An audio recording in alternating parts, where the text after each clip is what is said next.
हमारे एक सब्सक्राइबर का कमेंट आया था कि सर मैंने कुत्ते का जूठा खा लिया है, क्या मुझे रेबीज बीमारी हो जाएगी? एक सब्सक्राइबर का और कमेंट आया था कि सर मेरे कुत्ते ने मुझे पंजा मार दिया है, तो क्या मुझे रेबीज बीमारी हो जाएगी? और एक और बात है कि रेबीज बीमारी का कोई इलाज है या फिर रेबीज बीमारी अगर हमें हो जाती है तो हमारी मृत्यु तय है? क्या है पूरा मामला, चलिए आपको इस वीडियो में डिटेल पूर्वक जानकारी देते हैं। उससे पहले मेरा परिचय। नमस्कार, मेरा नाम है मनीष और आप देख रहे हैं केयर मंचल। चैनल पे पहली बार आए हैं तो चैनल को सब्सक्राइब कर दें, वीडियो को लाइक कर दें ताकि हेल्थ से जुड़ी और भी वीडियोस आपको हमेशा देखने को मिलती रहे। चलिए बात कर लेते हैं वीडियो के टॉपिक के ऊपर। दोस्तों, रेबीज बीमारी जो कि बहुत ही भयावह बीमारी है, ये इंसान को हो जाती है तो जान लेकर ही छोड़ती है। ये ना इलाज बीमारी है, इसका कोई इलाज नहीं है। दवा करके आप इसे रोक सकते हैं, लेकिन जो कि इसे खत्म जड़ से नहीं किया जा सकता है। ये अगर आपको हो गई तो आपका जो कि मरना निश्चित हो जाता है।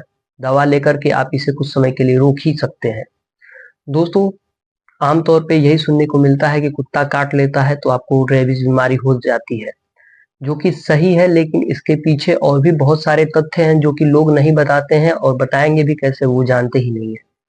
दोस्तों, अगर कुत्ता आपको काट लेता है तो जरूरी नहीं है कि आपको रेबीज बीमारी होगी और हो ही जाएगी, क्योंकि रेबीज बीमारी अगर पहले से ही कुत्ते को चपेट में अपने ले चुकी है, यानी कि कुत्ते को ही रेबीज बीमारी है, तब वो आपको काटता है तो आपको रेबीज बीमारी होने का पूरा चांसेस बन जाता है।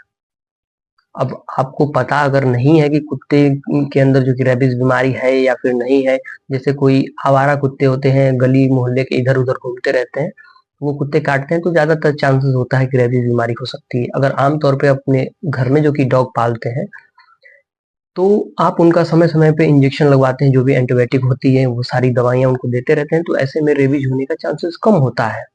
कम होता है क्या, होता ही नहीं है।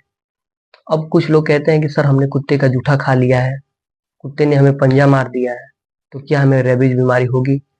देखिए, इसमें भी वही तथ्य लागू होता है जो कि काटने में लागू होता है।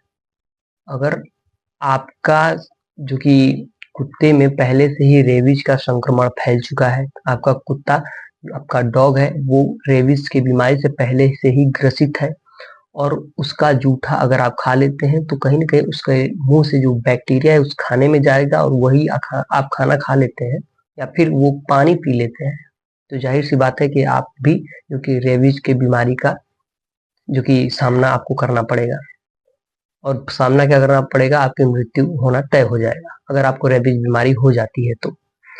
जहां तक बात है पंजे की, देखिए, पंजा में कोई विष नहीं होता है, कोई जहर नहीं होता है, और ना ही उसके पंजे में कोई रेबीज बीमारी होती है। लेकिन कुत्तों को अगर आप ध्यान से देखेंगे तो वो जो कि बैठे रहते हैं तो कभी अपना सिर खुजाने लगते हैं, अभी कभी मुंह खुजाने लगते हैं, तो कहीं ना कहीं उनके मुंह से जो लार होती है वो उनके पंजे में भी आ जाती है।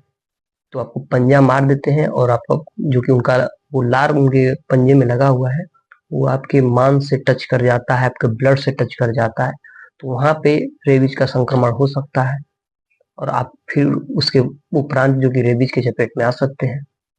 इस प्रकार से पूरे प्रपंच के जरिए आप जो कि रेबीज का शिकार हो सकते हैं। सिर्फ कुत्ता के काट लेने से ही रेबीज का खतरा नहीं हो जाता, उसके पीछे का ये तथ्य भी आप समझिए और अच्छे से जान लीजिए। आशा करते हैं आपको हमारी ये वीडियो इन्फॉर्मेटिव लगी होगी। तो कोई और आपका डाउट हो, कोई प्रश्न हो तो आप कमेंट बॉक्स में पूछ सकते हैं। चैनल पर पहली बार आए हैं तो चैनल को सब्सक्राइब कर दें, वीडियो को लाइक कर दें।